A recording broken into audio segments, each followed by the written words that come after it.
Relax, the press box is closed, but the mic is just getting warmed up. Welcome to the Hockey Writers Inc.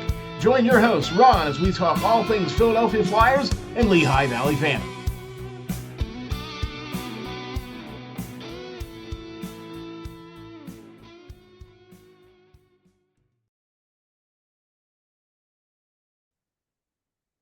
Ladies and gentlemen, welcome to the next episode of the Hockey Writers Inc.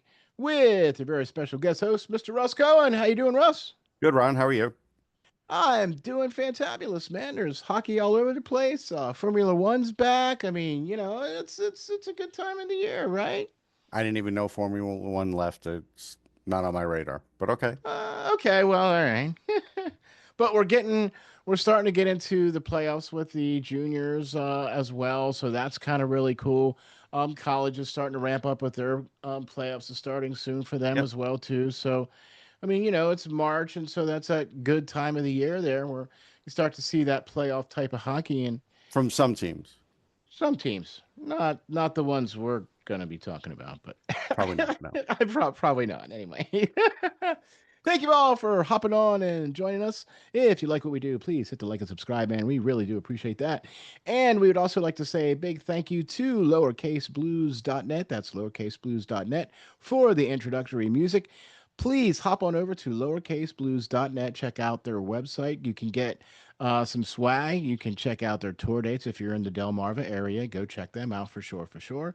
You can also check out their latest album and some cool videos too. Check it out, man. Lowercaseblues.net. All right, we are flying with episode number 223 and Flyers and Phantoms on the outside looking in. And we didn't really get a chance to talk about it too much, but the Flyers did kind of do some moves on trade deadline day. Yeah. They moved Bobby Brink, hmm right? I mean, I thought the return for that was pretty good. It was pretty good. It was a two-function move, though. They did it because uh, Rick Tocchet did not want to really put Matvey Michcov back at his position of right wing. So I had been saying for weeks that they needed to trade Brink, so they'd have to, and they did. So I believe that's why Danny Briere did that. Now the return was pretty good too because I like David Juracek. I think he has the framework of being a really good defenseman.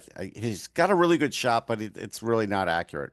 He's got to work on that. But he moves the puck up the ice well. He blocks shots. Yeah, young. He's a little bit physical. He's not as physical as you'd want him to be for a bigger guy. We'll see what happens. But again, he's 22. And so he hasn't played a ton of games. And again, for people that are like, well, he had no points with Minnesota. Well, you know what, though? But he played 20 something games with Minnesota. Like, they're not going to have him play that many games if there was nothing to gain from him. It's just once they got Quinn Hughes, they didn't need him anymore. And I Right. get it. I get it.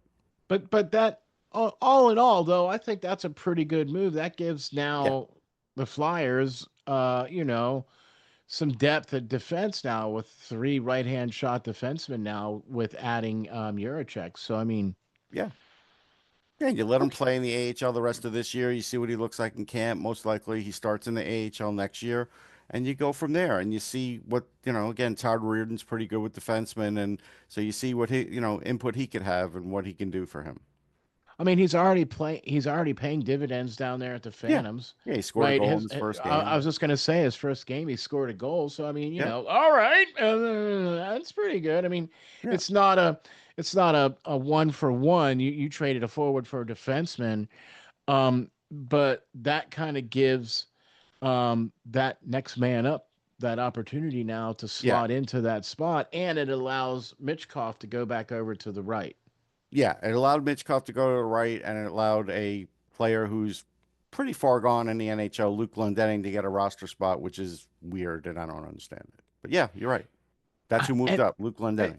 yeah, and they picked him up off the waiver wires after they traded Nick Delorier, and it's like, Right.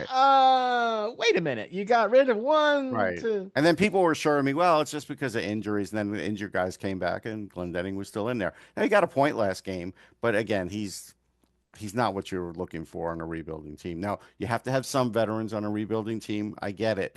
But like how many fourth liners do you need on a team? Like that's a chance where you could let a young guy play a little bit this year and not really upset the apple cart. But They played And see, Glendenning the last couple of games. yeah, and see, that's kind of where I was going with that too, Russ, because you and I have been kind of on this train since the beginning of the season, where we really need to see the young guys taking more of a hold in the AHL, and when they do get a chance to get meaningful minutes to play with the Flyers, you know what I mean? And so I agree. I think that would have been a key spot for somebody to move up to. But they got a But 37-year-old who the Devils cut. So there you go. kind of scratching my head on that one, Russ. Oh yeah, no, I get it. Okay, I mean, all right. The get rid of the Nick Delorier for conditional seventh round was like, all right, cool, Right, because that may yeah, never turn into a pick too, right. But at and least that's you got, okay. at least he's gone now. But then it's Right. like you picked this guy profit. Wait, okay, all Yeah. right, well, okay. So and then with I mean, he had uh 4 points for the Devils. He's got one for the Flyers, so he's scoring at a higher clip for the Flyers. There you go. than Nick ever was doing at all. Look, Yeah, that's fair. right, Nick's has what, 5 points, I think. Something like that. Yeah, Right, like one goal and like four assists or something something like like that. that. What? Yeah, Yeah. right. Okay. Okay. I do like the fact that they traded Bobby Brink. I thought he was kind of a holdover from the previous administration, and he kind of didn't fit the mold of the bigger, faster, stronger type guy. And Yeah, I mean, Travis Sanheim's a holdover from the previous administration, but you're not moving him. So well, I his just think contract. no, but I just think they moved Brink because they had a chance at getting a defenseman with upside. I think that's There why. you go. It wasn't the Okay. other reason. Okay. Well, all right. Either way, I still like the return on that. I still Hmm. like that move. I still like that. Okay. Well, with all that said, and this even happened before all that, but we had Bump move up into the lineup, Right. and all things considered, not doing too bad. I mean, it depends how you consider it. So, like, he had a goal in his first game, that's fine, and he had 4 shots yesterday, that's fine. But do you want to count the turnovers? Do you want to count the giveaways? Do you want to count any of that, or you just want to say, "Hey, he's a young guy. Don't say anything, Russ. Just let him play." And then you let me know when I'm allowed to say that, and then I'll say that. No, because I look, I ask you I these think it's fine to questions. give him like these stretch of games, Yeah. but he wasn't doing well enough with the Phantoms that I would let him stay with the Flyers. That's my feeling. But if they do, they do. See, that's what I was trying to get at.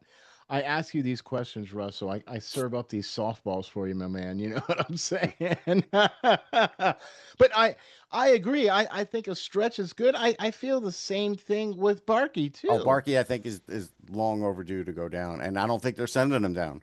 So No. that's another one where, again, like I get it. He had a nice goal the other day when Bump did. That's fine, but he's still doing some things that aren't great. He he's better defensively than Bump because he understands sort of how to do it. Bump's like a little timid on defense, doesn't really want to block shots. He's Yeah. not really there for that yet. He Yeah. hasn't figured that part out yet. But with Barkey, that part of his game is there, but he has to get physically stronger. He's not enough of an offensive impact player yet. And don't you want him to be that somewhere, like in the Yep. AHL, and maybe Yep. help that team out a little? But again, it doesn't seem to be the case. They're going to just say, "Well, listen, he does well in the minutes he's out there." Like they're just going to come up with that. And all I'm going to tell you is, it's hard to develop into a well-rounded player at the NHL level when you're a young player. And you don't have that experience, and you don't have Even when that to. players are helping you, even though they have the right guys on the line with them and everything else, there's just not enough practice time. There's not enough slow down of play to be able to do that. That's the issue. Like yesterday with Bump, the Rangers were like, "Hey, you got some extra ice in that last game. He didn't have it in this game. Now he did get 4 shots on goal, and good for him for that. That Right. part's Right. good. But he Right. also got knocked down 2 or 3 times. There was a Times. time he was going to leave the zone early. He ran right into a defenseman. That guy was like, "Nope, that's not open." And these are things now that like he was doing in the AHL that he can't do in the NHL. So we'll see how he picks it up. I really hope that there's some meeting of the minds where they kind of you at some point you're going to have to come to the conclusion, and I hope it's not when there's 5 games left. It might be when there's no games left, and they might say, okay, well, we gave them a shot. This is where they're at, and they might be okay with that. I wouldn't do it that way, but they might, and they're on the playoff roster. But then again, they have to make the playoffs to be on a playoff roster, to actually have it matter. Hey, Russ, see, Russ, you said the But I key think they're phrase still there. going to make it. I think the Phantoms will edge their way in, but are they going to go far? No, probably not. Yeah. Okay. All right. So I get what you're saying there, and I absolutely agree. And that's one of the that's why I It's asked not you the the popular question. opinion. I understand No, that. it's not. And but see, I'm very much with you on this, Russ. I really think that, and I've been kind of saying this for a while now, and I'm not trying to get weird or anything, but at some point you have to embrace the suck. Yeah, I mean, it's not so much that, it's so much like, hey, you're not good enough that you should be playing all these veterans all the time, like not playing Emil Andre for Noah Juleson. Like, let these guys who have some NHL experience get more. A Yeah. guy like Andre certainly needs more, and he's sitting on the bench while Noah Juleson's playing. That makes no sense, right? So, so you go through that, and then as far as the other guys, again, give them whatever NHL experience you want, but there's still other developing things that have to work in their game. Like Porter Martone's going to come, right? And he's going to, whenever he's ready, whether it's going to be the end of this year or it's going to be at the end of next year, and he'll walk right in. And if he fits, he'll never play in the AHL. But he's a different guy compared to the players we're talking about. All Most day players, long. most players need to go in the AHL for a year or two. I just kind of use it like this. If you're an electrician and you get an apprenticeship, the guy who you're doing the apprenticeship with doesn't say, hey, you're doing really well. You know what? You could just be an electrician. Now, you've only been at this for like, let's say, you know, 3, 4 months. You're good. You're ready. Nobody does that. But the Flyers are doing that with some of their prize young prospects, and they're giving them like 20 games in the AHL, and then they're like, all right, we're going to give you like an extended look in the NHL now, instead of just giving them cup of coffee games. Like, so it's like, I look at that and I'm like, I want a guy to thrive. I don't want guys surviving. I think Barkey's surviving. We'll see what happens with Bump. But there's a process you go through, and there's a reason, and they can afford to do it because the fan base is okay with them doing it, and they're not fully taking advantage of it. And then the guys who are up, who are like prospects, but on a little bit older side of prospects, sometimes aren't getting the right ice time. Like as an example, Grobenkin's on the fourth line, right? Yeah. He doesn't have a lot of talent with him on the fourth line. Mhm. Why not experiment with him and Michkov? You're not going to make it to the playoffs. Let them play together and see if there's something there. Because in a game against the Rangers, Grobenkin was the only guy really working hard on the boards and winning board battles. A lot of guys weren't. He Yeah. was doing that. They did get a point. Couturier finally got his goal, and that was nice. But he could be doing more, and Michkov might be able to do more with the two of them playing together. But like, are they ever going to check that out? I don't know, but I would. Yeah. I mean, at this point in time, what do you what's the issue? You Yeah, hey Russ, I guess that's why we sit on this side. yeah. Yeah, we just get to report on what happens instead of Hmm.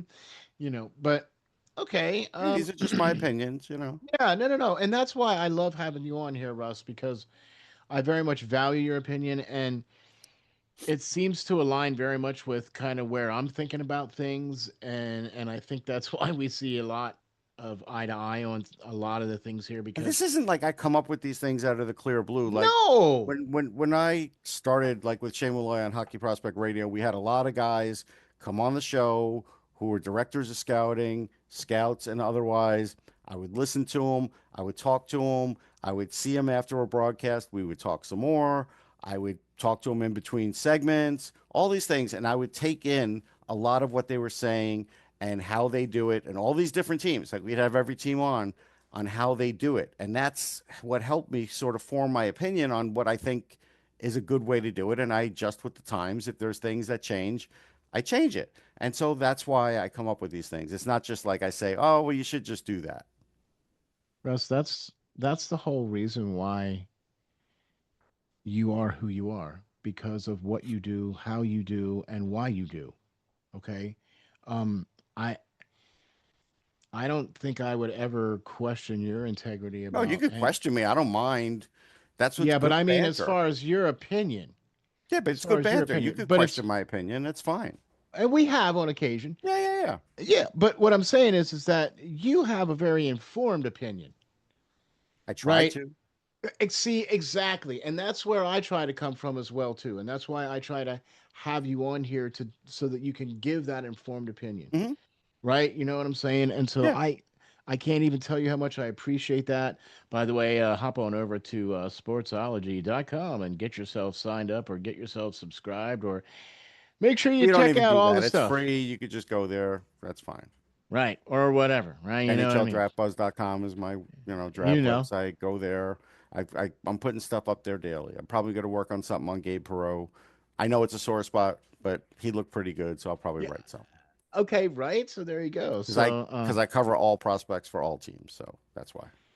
and yes, and but yeah, man. Okay, so Phantoms sixth place, maybe potentially can still pull it out if they stay in sixth place. They're what, 4 points back from Bridgeport. You know what I mean? Yeah. So they Yeah, I still mean they're gonna. I think they potentially, would play in the qualifying round, which again is a short series. Anything could happen. Hey, they're not getting great goaltending. Like Carson no, Bjarnason's a rookie, and I give him a certain amount of leeway, but lately it's been really rough, and yeah, so that has to improve. Kolosov had a decent last game in relief, but his other two starts were not good. no, So I mean, this last four games was not great, you no, know. And so you look at that. And one of them, they came back from four goals down, and that's right, good, but it didn't but work out. yeah, So, and it didn't work out against teams, one team that you were chasing. So this is a point in the season, and again, you've got some of your better guys up with the Flyers. That's the way it Flyers, goes. yep, yep, I don't think the Phantoms moves were particularly great for them, except for Juracek. I think that really did help them. Kachuk is okay. He plays at yeah, least a heavy game, but he doesn't score a lot. He yeah, scored the right, other day, but he's not a big scorer. So I right, don't think they really helped themselves offensively. They moved Gendron, who actually was just starting to kind of kick in a little, but I I guess they were know. done with him. So fine, whatever. Oh well, They got bigger, which I know they want to do and get bigger. But I don't know. Did they get more offensively talented? Probably not. yeah, I don't think so either. I don't So think they so still got either. to stop more than they score, and lately that's been a problem. They're scoring more, but they're giving up a lot more. And see, yeah, see, when you're scoring more, you have to stop the, you know, what I mean, Yeah, so it overlaps. I think. yeah, yeah. Okay, and all right, so man, I'll tell you what, it's a great time of the year to be watching hockey. It is. It's really I love the second season. I love just anything playoff hockey related. We're getting set here for the Clark Cup in another Yep. month or so. You know what I mean? And so I'm excited about that. Excited about what's coming down the pike. We're going to be having the draft here soon. So I Yeah, mean, yeah, yeah. it's a good time to be a hockey fan. And Yeah. It's a good time, and look, it's still a good time for Flyers and Phantoms fans. You want to watch guys for development and such. And that's really like with the Flyers, that's what you're really looking for. With the Phantoms, you're still, looking for the playoffs. So there's a legitimate chance for the Phantoms to stay in the playoff race where the Flyers, there's no chance. no It's not chance. Yeah. happening. They're not running the table. And even if they run the table, you know how the math works. So you want to just see other things happen. You Yeah. don't want to just see the Flyers kind of go status quo. Now, Michcov, I think, will work itself out now, finally, that he's on the right side. So that's good. But there's other things that they could be doing to kind of advance the ball, and you hope they do it. As that's what you're looking for. And if anything major that's going to move or happen, I think is going to happen either at the draft or in the summer. As far as that's concerned, I mean, we've briefly touched on some things that we thought they could continue to do as far as improving like coaching staffs and things of that nature. I still think that should be some stuff on the table Yeah. in the off season as I mean, well they get the too. training guy that they brought in is great. I asked about him. I heard great things. So he was a good hire. I do think they need to expand on some other things. And so, yeah, you see if they do that. Yeah, exactly. Because I think that can only help them get to where they want to go. Yeah. And that's, look, I wasn't trying to be, Nancy negative by, coming out and saying to embrace the suck, but at some point you have to pretty much come out and No, I mean, say, if you resign yourself to the fact that, hey, you're not that good, then it's like, so what are we going to do? Well, you're going to, develop here and let those guys get better because not everybody, a lot of guys that you see on the roster right now, when the Flyers are good, aren't going to be there.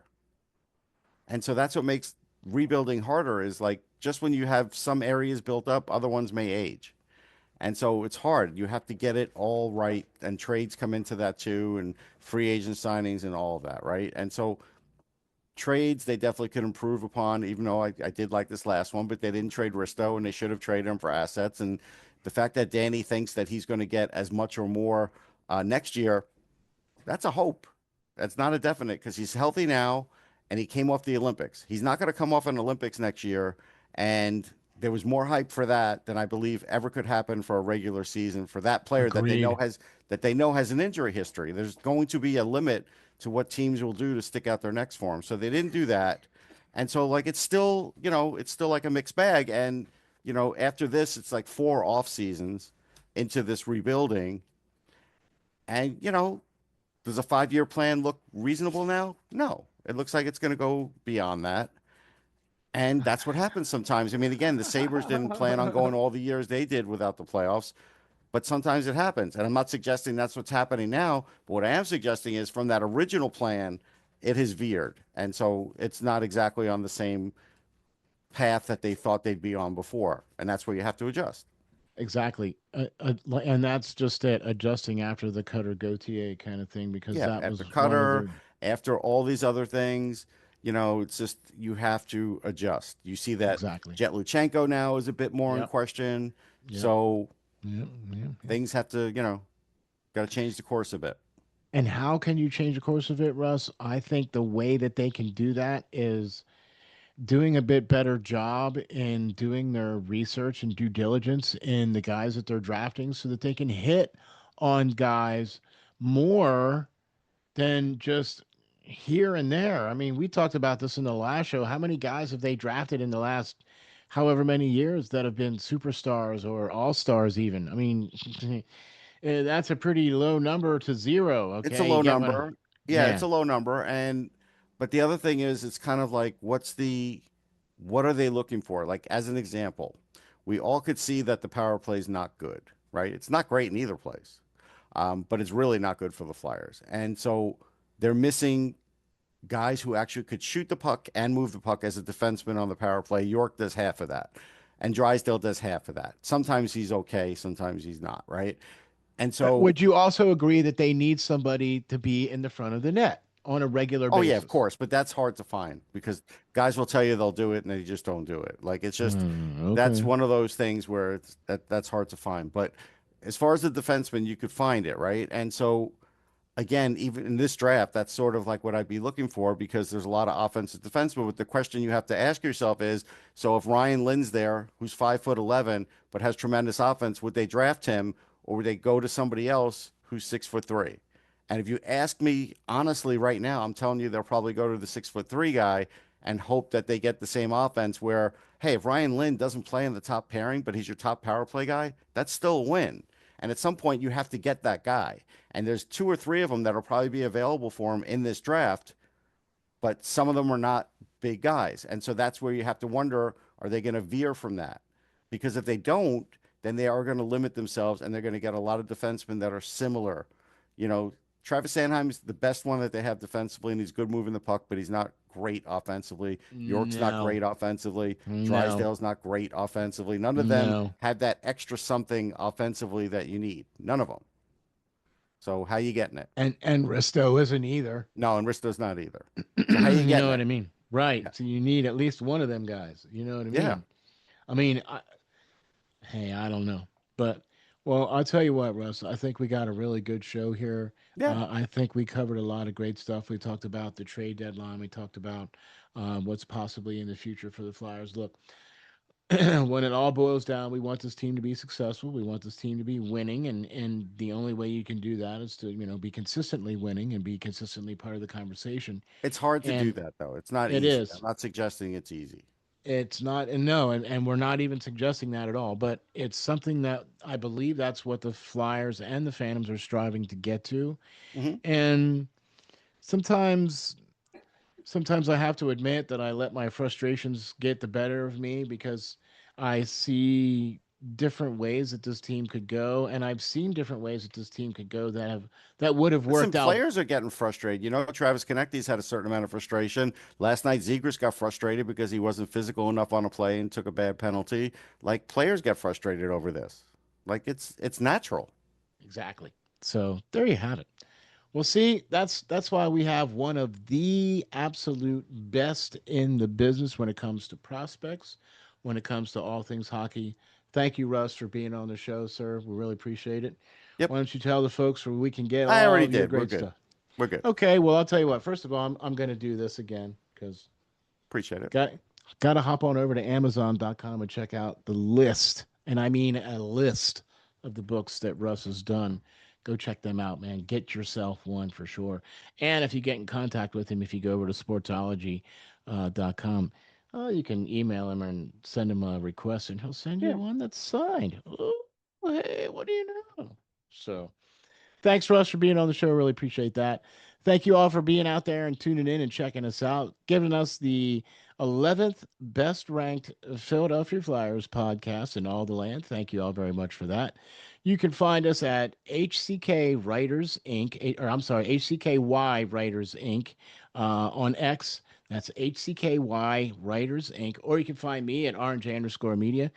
You can also find Russ as well at Sportsology. So thank you very much for tuning in and checking us out. We'll catch you all in the next episode of the Hockey Writers Inc.